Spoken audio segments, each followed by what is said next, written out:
Assalamualaikum warahmatullahi wabarakatuh. أعوذ بالله من الشيطان الرجيم إن الله وملائكته يصلون على النبي يا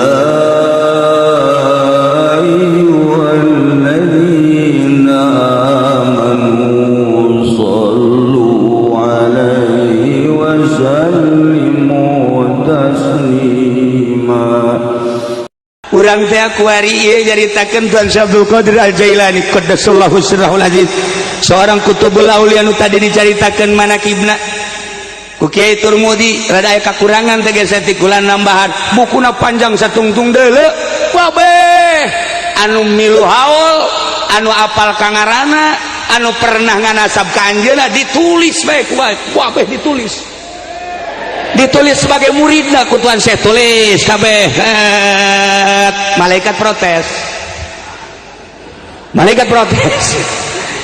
dina Bahjatul Asri caritakeun cek malaikat, "Hai, ulama yang tulis-tulis bae, ai kitu mah nu masantren, nu kitu mah nu ngaji, nu kitu mah nu salat, ari nu kitu mah anu ibadah, gawe tulis sebagai murid." Apa ieu nu jara rauh anu henteu saralat, salat maghrib isya henteu, aya subuh jam 8 namanya nu kos kitu murid Tuan Syekh. Protes malaikat, hapus. Cek malaikat, Gusti teu ridho kula mah, sebab lamun dianggap murid Tuan Syekh ka sorga kabeh.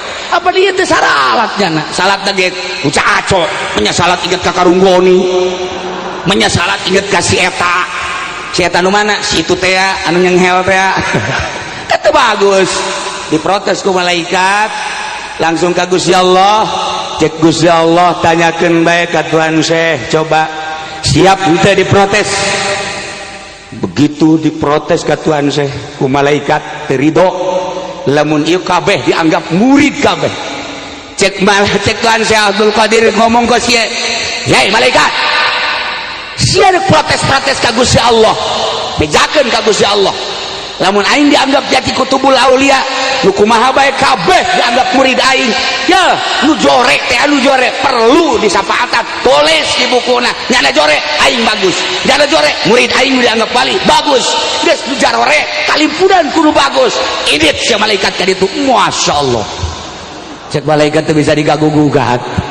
Wah, rata banget. Tah mantak ente geus kudu saralat, asal hadir jadi murid. Yes. Ge cenah kieu teh teu kudu diomongkeun, ja kami memang geus tilok ieu. Nah ilah keistimewaan kutubul aulia. Malah diantara anak karomah Tuan Syekh teh pan hebat jasa, aya jelema boga anak awewe hiji-hijina, begitu hiji-hijina keur ka laut maot laporan indungna ka Tuan Syekh, "Tuan Syekh, aya naon? Kula boga anak hiji-hijina maot." Atuh geus maot mah geus lain kitu, hayang hirup deui bae teh. Atuh lah naonan cek Tuan Syekh teh, atuh geus maot teh henteu kula mah hayang hirup deui bae ngan hiji-hijina. Langsung ngadoa dihaki jadid dan lain-lain sebagainya. Gusti panghirupkeun deui eta karunya awewe ngan boga anak hiji-hijina. Gas cek Tuan Syekh teh ka induna, balik ka dieu saya ge di imah. Guguran bae ngana bunga sebab Tuan Syekh mah pan tilok kabohong cara Habib Rozak. Oh, lompat pasti cereng ieu. Nah, barang datang ka imah dideuleuan di kamar eueuh. Balik deui ngana ka Tuan Syekh. "Tuan, pan biasana Tuan tilok bohong ku ieu eueuh." Eueuh mah, eueuh. Kadoa deui ka Gusti Allah, ya Rabb. Bihaqi jadi Muhammadin sallallahu alaihi wasallam, Dulubi kamahril maut. Ya Allah, tetapi lamun ku Gusti dihampura, anggap kula hampura. Pang hadirkeun deui ya Rabb.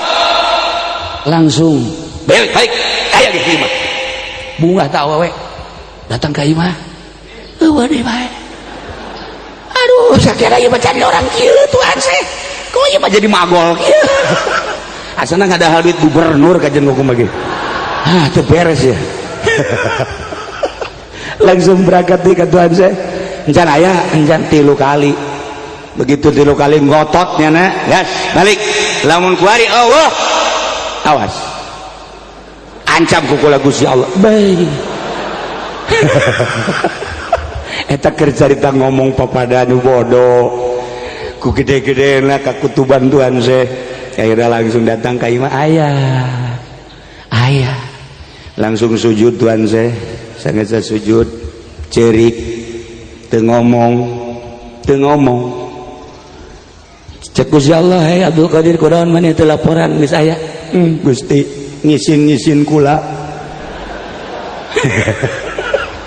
ngisin mainnya kutub angel dijabahna tah lamun doa amin mah bener sahabi berojak geus sama sabulan ge teh dijabah masalah no problem ai kula mapan kutub jekeun masa angel sih cek Gusti Allah ya hampura Gusti Allah minta hampura udah tahu jadi tak kentuan sepuara Abdul Qadir jang nutupan kariweuh anjeun jang nutupan kesedihan anjeun jang nutupan kehancuran hati anjeun geus ayeuna mah hampura yeuh dibejakeun pertama maneh menta lantaran beak di laut di daharan ku laut awakna kula karak putus malaikat Jibril segera kumpulkeun doa nu pertama Jibril titah ngumpulkeun doa nu kadua kakarak ge dihijikeun di jalan awewe nu mindungna datang ka imah nyana di jalan kene doa nu katilu kakarak aya di imah atuh sakitu mah sedeng we cek Gusti Allah atuh teu bisa Gusti mah maha kholik abdi mah maha makhluk Gusti mah teu kudu ngutus Jibril deuk aya bae atuh deuk mana kekawasaan Gusti mah jam kudu make Jibril segala rupa behe parah ieu cek Gusti Allah geus nu geus bang geus bae nu geus bang ngan ka ditu moal deui ambo kuari mah kieu utlub matatub penta ku anjeun naon dipake ka hayang bakal diijabah andai kata anjeun nyekel dangdaunan bakal jadi duit ka hayang anjeun jadi andai kata anjeun nyekel batu-batu bakal jadi emas jadi andai kata anjeun leuleuh gulung hayang dijadikeun emas jeung mutiara jadi sok utlub matatub lain eta abdi lain eta teu hayang abdi teu dahar teu nginum mentang mata ti peuting teh teu hayang eta Gusti nu mantak abdi teu sare unggal peuting zikir ka Gusti taqarrub tafakur mujahadah abdi teh embung neule dunia indah embung neule gunung emas embung neule dirham hayang teh neule teh ka Gusti bae karidhoan Gusti manya abdi haju dibere nu kos kitu teu hanai abdi nu kitu mah teu hanai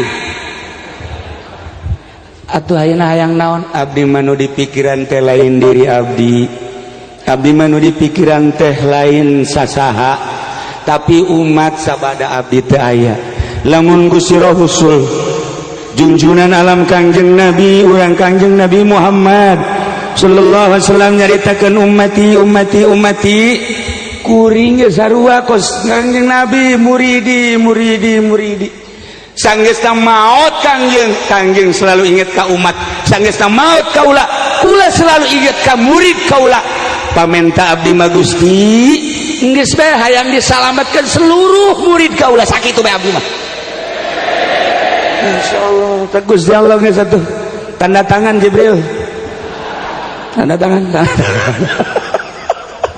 geus memang geus bakal mah jampur tanda di hampurana cek Tuan Syekh kumaha ismuka ka ismi al-azam ngaran anjeun kos ngaran kula nu agung ketika ngaran kula nu agung dipake taqarrub ka kaula kula selalu ngaijabah doa teu kudu make ngaran kula make ngaran anjeun bae asal nyebut ya Abdul Qadir istajib doana ya Abdul Qadir Gusti Tuan Abdul Qadir coba pang aijabahkeun pamenta abdi panghasilkeun abdi teu kudu ka Gusti Allah ka Tuan Abdul Qadir geus cukup mantak sadunya kabeh 5 benua nun teu pernah nganasab ka Tuan Syekh Abdul Qadir kabeh ngahadiahan Syekh Abdul Qadir Al Jailani